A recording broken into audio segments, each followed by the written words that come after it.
The other guys are sitting on. Like, you're just hey, curious. you should say, hey, I'm the talent here. So, another true story for you. Now, I'm curious though, is this easier or tougher? Does it make a difference for you portraying somebody that's real? You know, I think the approach is completely different. I do like to think that it makes my job easier. You know, instead of creating and sort of using your imagination to construct a character, I had him right there next to me and could infuse the way I play the part with his personality and his body language, his sense of humor, and I love that. It grounds everything, makes it mean more to you.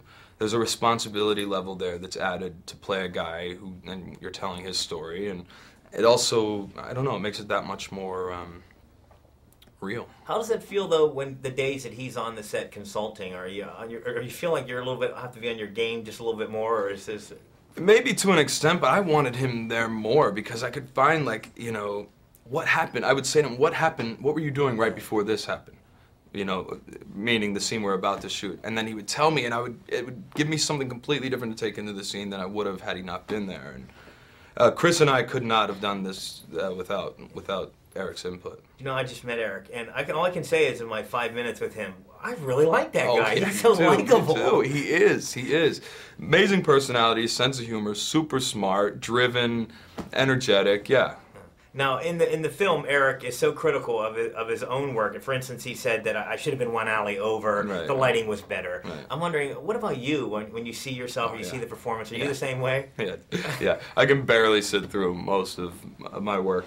I'm harshly critical, you know, but I think that, you know, I don't think that's a bad thing. I think it's sort of sometimes better than just kind of, you know, sitting back and relishing in your accomplishments. I like continuing to push myself. So I sit in the theater and I watch a film and I'm amazed by your talent of acting and sort of. But are you sitting there like the whole time, like you can't even watch yourself, or? Pretty much. You know, look, it's a funny thing. You also, the experience that you have making the movie for me as an actor. Always usually exceeds the film, because then you watch the film and you have a different perspective, and you're picking apart different pieces of it. It's not that way when I watch other people's films, but my own, I can't have that same objective experience. One of the best things about my job is when I don't understand something about a movie, I can now get the answer. That's so right. I want you to explain something to me. Why did Eric keep running into walls every time he was walking with Robert?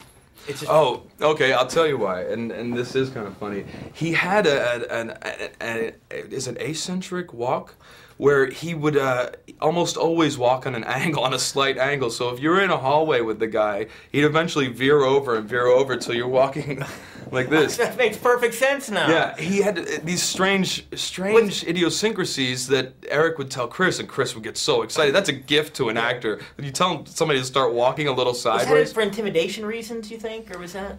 Probably, or else he was just oblivious. He's so in his own world and in his own stuff that he just didn't care.